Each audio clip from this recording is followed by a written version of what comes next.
मध्य प्रदेश के पूर्व मुख्यमंत्री कमलनाथ बार बार ये दावा कर रहे हैं कि किसान कर्ज माफी सिर्फ एक शगुफा नहीं था, बल्कि उनकी सरकार में वाकई किसानों के कर्ज माफ हुए हैं, जिसके रिकॉर्ड्स तक वो मुहैया करवा चुके हैं। बात स्पष्ट है और मेरे पास इसकी पेन ड्राइव है। मैं सबको ये पेन ड्राइव देना चाहता हूँ। हमने 26 लाख किसानों का कर्जा माफ़ किया, 26.5 लाख किसानों का कर्जा माफ़ किया।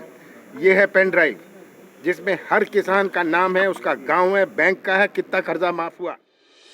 हालांकि शिवराज सरकार लगातार इस बात को नकारती आई है कि कांग्रेस ने किसान कर्ज माफी की दिशा में कोई काम किया है, पर अब उनके कृषि मंत्री ने भी ये मान लिया है कि प्रदेश में कर्ज माफी हुई है। कांग्रेस विधायक जयवर्धन सिंह के सवाल पर कृषि मंत्री कमल पटेल ने माना कि प्रदेश में 51 जिलों में कर्ज माफी हुई है। जानकारी के मुताबिक 27/12/2019 से पहले किसान कर्ज माफी का पहला चरण और 27/12/2019 के बाद किसान कर्ज माफी का दूसरा चरण चलाया गया था। राज्य सरकार ने यह भी माना है कि प्रदेश में किसानों का 1 लाख रुपए तक का कर्ज माफ हुआ है। राज्य सरकार ने गुना, बमौरी, राघोगढ़, मधुसूदनगढ़, चाचौड़ा, कुंभराज और आरोन में भी 17,403 किसानों का 1 लाख रुपए तक का कर्ज माफ होने की जानकारी दी।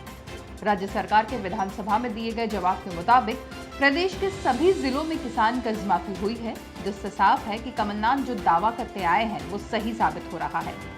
तो क्या ये मान लिया जाए कि अब तक जो शिवराज सरकार कर्ज माफी को नकारती आई है वो सिर्फ एक चुनावी प्रोपेगेंडा है? इस जानकारी के साथ ही कृषि मंत्री कमल पटेल की एक बाइट भी वायरल हो रही है, जिसमें वो कहते नजर आ रहे हैं कि कर्ज माफी हुई है, लेकिन सिर्फ झाबुआ में।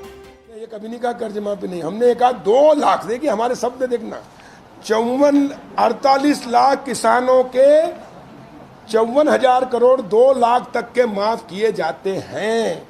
प्रमाण पत्र दे दिए। एक झाबुआ में चुनाव था कांतिलाल भूरिया का, तो झाबुआ में 2-2 लाख सबके कर दिए।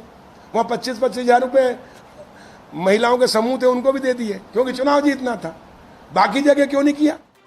पर इस इंटरव्यू में बोली गई बात और विधानसभा में दी गई जानकारी में जमीन आसमान का अंतर है।